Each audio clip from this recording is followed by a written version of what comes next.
Solve करने के लिए इस वीडियो में आपको बहुत ही आसान ट्रिक बताऊंगा, जिसकी सहायता से दोस्तों आप इन सभी प्रश्नों को बिना पेन उठाए सॉल्व करेंगे मात्र कुछ ही सेकंड में। तो आइए दोस्तों देखते हैं रीजनिंग के टॉप 5 क्वेश्चन। देखिएगा दोस्तों, पहला क्वेश्चन है मोस्ट इंपॉर्टेंट क्वेश्चन है और इस टाइप के हमेशा प्रश्न पूछे जाते हैं दोस्तों। ये मैथमेटिकल रीजनिंग के अंतर्गत आता है, ठीक है। यानी रीजनिंग के भी सेक्शन में क्वेश्चन ये पूछा जाता है और मैथ के भी सेक्शन में ये क्वेश्चन पूछ लिया जाता है। बहुत ही इंपॉर्टेंट टाइप का क्वेश्चन है। क्वेश्चन पढ़िए। क्वेश्चन कह रहा है एक चींटी 3 मीटर चलती है और फिर 4 मीटर ऊंचे एक वृक्ष पर चढ़ती है। वह अपने, ठीक है, कह रहा है अपने मूल स्थान से वह कितनी दूरी पर है। इस पे दोस्तों दो टाइप के प्रश्न बनते हैं, ठीक है। पहला टाइप का और दूसरा टाइप का, ठीक है। तो पहला टाइप का कौन सा बनता है, ये वाला जो क्वेश्चन है इसको मैं सॉल्व करने की कोशिश कर रहा हूं और आप दोस्तों क्या करिएगा, समझने की कोशिश करिएगा, ठीक है। देखिए कह रहा है एक चींटी 3 मीटर चलती है। क्या होते हैं दोस्तों, एक चींटी 3 मीटर चलती है। यानी मान लेंगे दोस्तों चींटी इस पॉइंट से चल रही है। कितना मीटर चली है दोस्तों, 3 मीटर चली है और फिर 4 मीटर ऊंचे वृक्ष पर चढ़ती है। ये वृक्ष मान लेंगे दोस्तों 4 मीटर का है। कितने मीटर का है, 4 मीटर ऊंचे वृक्ष पर चढ़ जाती है। और प्रश्न अब क्या पूछ रहा है, प्रश्न देखिए पूछ रहा है अपने मूल स्थान से वह कितनी दूरी पर है। मूल स्थान यानी कि ये वाला है, यहाँ पे जहां से चलना स्टार्ट की है और यहाँ पे पूछ रही है वह कितनी दूरी पर है। तो ये दूरी कहने का मतलब ज्यादातर स्टूडेंट क्या करते हैं, जोड़ लेते हैं। 3 मीटर चली इधर, 4 मीटर चली इधर, 4 3 क्या हो गया दोस्तों 7 और 7 मीटर आंसर देखते हैं, तुरंत टिक कर देते हैं और आंसर गलत हो जाता है। ये ऐसा प्रश्न ये नहीं पूछ रहा है। प्रश्न अगर जो पूछता वह कुल कितनी दूरी चली, तब तो इसका आंसर हो जाता 7 मीटर। पहला टाइप का ये प्रश्न बनता है, वह कुल कितनी दूरी चली। इतना आसान तो पूछेगा नहीं पेपर में। ये क्या पूछता है दोस्तों, वह मूल स्थान से कितनी दूरी पर है। यानी कि ये वाला दूरी पूछ रहा है। ये वाला जो दूरी देखिए, जो मैं रेखा खींच रहा हूं ना, ये वाला दूरी पूछ रहा है। यहां से यहां तक की दूरी कितनी है, ये चीज पूछता है। तो दोस्तों जब ये पेड़ पे चढ़ी है तो यहाँ पे क्या हो गया दोस्तों, 90 डिग्री का एंगल बन गया है। कहने का मतलब है दोस्तों ये 4 है ना, ये लंब है और ये आधार है और 90 डिग्री के सामने वाला ये जो दोस्तों एंगल है, ये क्या है दोस्तों, कर्ण है। तो कर्ण क्या होता है, कर्ण का मान कैसे निकाला जाता है, तो कर्ण बराबर दोस्तों होता है अंडर रूट लंब का स्क्वायर प्लस आधार का स्क्वायर। कहने का मतलब है कर्ण बराबर क्या होता है दोस्तों, कर्ण बराबर क्या होता है, देखिएगा कर्ण बराबर क्या होता है, कर्ण कैसे निकाला जाता है, अंडर रूट में लंब का स्क्वायर यानी कि 4 का स्क्वायर क्या होगा 16 और प्लस आधार का स्क्वायर 3 का स्क्वायर क्या हो जाएगा 9। 16 9 दोस्तों क्या हो जाएगा, 16 9 25 हो जाएगा। अंडर रूट 25 का मान क्या होता है दोस्तों, 25 का मान होता है 5। तो ये दूरी क्या हो जाएगी दोस्तों, 5 मीटर हो जाएगी। समझने की कोशिश कीजिएगा, ये दूरी क्या हो जाएगी दोस्तों, 5 मीटर हो जाएगी। और 5 मीटर किस ऑप्शन में दिया है, ऑप्शन नंबर पहले में दिया है। तो आपका ऑप्शन नंबर पहले क्या हो जाएगा, सही हो जाएगा। तो मैं उम्मीद करता हूं दोस्तों आप इस प्रश्न को अच्छे से समझ गए होंगे। एक बार और समझाने की कोशिश कर रहा हूं, समझिएगा। इसके लिए पेन उठाने की भी जरूरत नहीं होती है। कैसे सॉल्व किया जाता है, 3 मीटर चली है, फिर 4 मीटर ऊंचे वृक्ष पर चढ़ गई है और ये दूरी पूछ रहा है 3 ये 4। तो क्या करेंगे दोस्तों, 4 का स्क्वायर क्या होता है 16, 3 का स्क्वायर क्या होता है दोस्तों 9, 16 9 क्या होगा दोस्तों 25। इसको अंडर रूट में रख लेंगे, ठीक है। अंडर रूट 25 का वैल्यू क्या होता है दोस्तों 5, ठीक है। तो ये कर्ण इस ऐसे आ जाएगा, ये 5 यानी कि ये दूरी जो होगी दोस्तों यहां से यहां तक की ये 5 मीटर होगी। यानी कि चींटी दोस्तों मूल स्थान से वो कितनी दूरी पे है, तो 5 मीटर की दूरी पे है और 5 मीटर ऑप्शन नंबर ए में दिया। तो आपका ऑप्शन नंबर ए दोस्तों क्या हो जाएगा, सही हो जाएगा। और इस टाइप के दोस्तों हमेशा प्रश्न पूछे जाते हैं। तो मैं उम्मीद करता हूं दोस्तों इस प्रश्न को आप बहुत ही अच्छे तरीके से समझ गए होंगे। अगला क्वेश्चन देखिएगा, दूसरा क्वेश्चन है।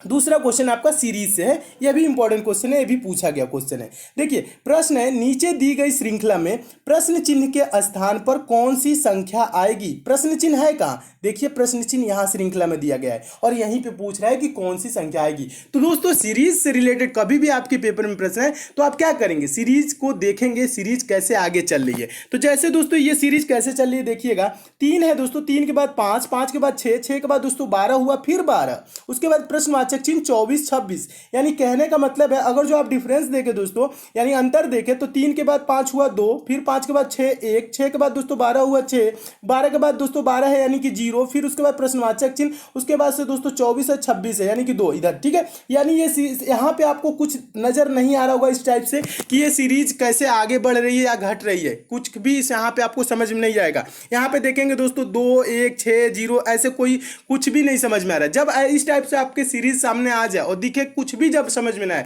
तब क्या किया जाता है दोस्तों, देखिएगा तब किया जाता है हम एक एक संख्या को छोड़ के सीरीज को सॉल्व करते हैं। कहने का मतलब है 3 के बाद दोस्तों हम 5 छोड़ देंगे 6, ठीक है, 6 के बाद दोस्तों 12 छोड़ देंगे, ये वाला 12 लेंगे, फिर 12 के बाद दोस्तों ये प्रश्नवाचक चिन्ह छोड़ के 24, ठीक है। यानी कहने का मतलब है, देखिए क्या हुआ, 3 दूना के 6, 6 दूना के 12, 12 दूना के 24, यानी क्या हो रहा है, मल्टीप्लाई 2 हो रहा है, यानी कि 2 गुना हो रहा है। 3 दूना के 6, 6 दूना के 12, 12 दूना के 24, ठीक है। अब देखिए अब क्या करेंगे, दूसरा जो बचा है बीच वाला, उसे हम लेके चलेंगे। कहने का मतलब है 5 के बाद दोस्तों 12 हुआ, यानी क्या हुआ है दोस्तों, 5 के बाद 12, यानी कि यहाँ पे मल्टीप्लाई नहीं हो रहा है, जुड़ा है। कितना जुड़ा है दोस्तों, 5 में 7 जोड़ेंगे तो 12 हो जाएगा, यानी 7 जुड़ा है। 12 के बाद दोस्तों क्या होगा, इसमें भी 7 अगर जो जोड़ दे तो यहाँ पे दोस्तों क्या हो जाएगा, 19 हो जाएगा। और 19 के बाद दोस्तों 7 जोड़ दे तो क्या हो जाएगा दोस्तों, 26 हो जाएगा। और 26 यहाँ पे दिया हुआ है, तो यहाँ पे प्रश्नवाचक चिन्ह पे भरी जाने वाली संख्या क्या हो जाएगी, 19 हो जाएगा। और 19 किस ऑप्शन में दिया है, तो ऑप्शन नंबर पहले में दिया है, तो आपका ऑप्शन नंबर पहले दोस्तों क्या हो जाएगा, सही हो जाएगा। तो इस टाइप से सीरीज आपको एकदम अच्छे से समझ में आ गई होगी, और ये सीरीज कैसे चली है पूरा आपको क्लियर हो गया होगा। तो मैं उम्मीद करता हूं दोस्तों आप इस प्रश्न को बहुत ही अच्छे तरीके से समझ गए होंगे। क्या किया जाता है दोस्तों, जब सीरीज ना समझ में आए तो एक एक संख्या को छोड़ के सॉल्व किया जाता है, तब सीरीज समझ में आने लगती है, ठीक है। और इसका आंसर क्या हो जाएगा, 19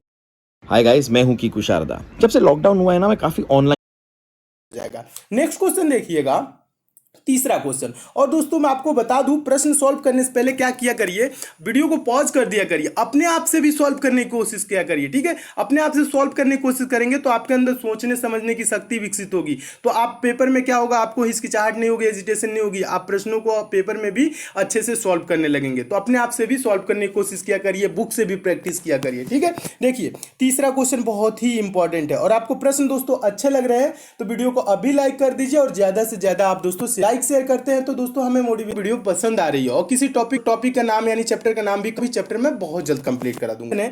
नीचे दी गई प्रश्न का सही वेन आरेख बताएं। वेन डायग्राम बनाना है किसका, घोड़ा बंदर बाघ, ठीक है दोस्तों। वेन डायग्राम से रिलेटेड आपके पेपर में कभी भी प्रश्न आएगा तो आपको ये करना क्या होता है, वेन डायग्राम से रिलेटेड जो शब्द दिए जाते हैं, यानी जिसके बीच आपको वेन डायग्राम बनाना होता है, जैसे इसमें घोड़ा दिया है, बंदर दिया है, बाघ, इसके बीच दोस्तों हम देखते हैं कि संबंध कैसा है, एक दूसरे के बीच ये एक दूसरे से कैसे संबंधित है, बस ये चीज पता लगा लेंगे तो इसका आंसर भी आप दे लेंगे, ठीक है। तो देखिए घोड़ा क्या होता है दोस्तों, बंदर क्या होता है, बाघ क्या होता है। देखिए और ज्यादातर स्टूडेंट क्या सोचते हैं, देखिए बड़ा छोटा सोचने लगते हैं, यानी कि घोड़ा बड़ा होता है उसके अंदर क्या कर लेते हैं दोस्तों, बाघ को कर लेते हैं, उसके बाद बंदर कर लेते हैं, ऐसे वेन डायग्राम नहीं, ये आपको बड़ा छोटा नहीं पूछ रहा है, वेन आरेख पूछ रहा है, यानी कि वेन डायग्राम पूछ रहा है, यानी इसके बीच संबंध पूछ रहा है, तो इसका इमेज ऐसे नहीं होगा, ऐसे गलत हो जाएगा। देखिए ये घोड़ा क्या होता है, बंदर क्या होता है, बाघ क्या होता है। घोड़ा दोस्तों एक जानवर होता है, बंदर भी एक जानवर होता है, और बाघ भी क्या होता है दोस्तों, एक जानवर होता है, ठीक है। और ये सब अलग अलग होते हैं, इनमें किसी प्रकार का रिलेशन नहीं होता है, यानी संबंध नहीं होता है।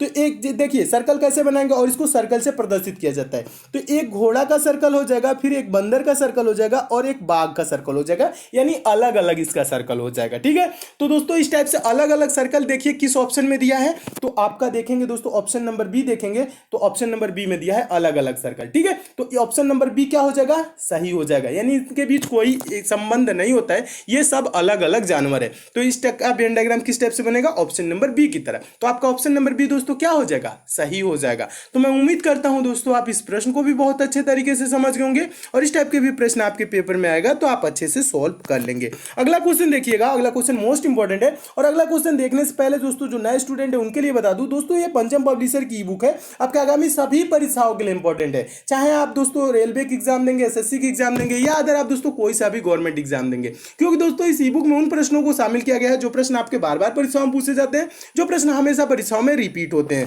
दोस्तों इस ई बुक में आपको 10 प्रैक्टिस सेट मिल जाएगा, प्लस 10 वन लाइनर सेट मिल जाएगा। वन लाइनर सेट कहने का मतलब है दोस्तों एक लाइन में क्वेश्चन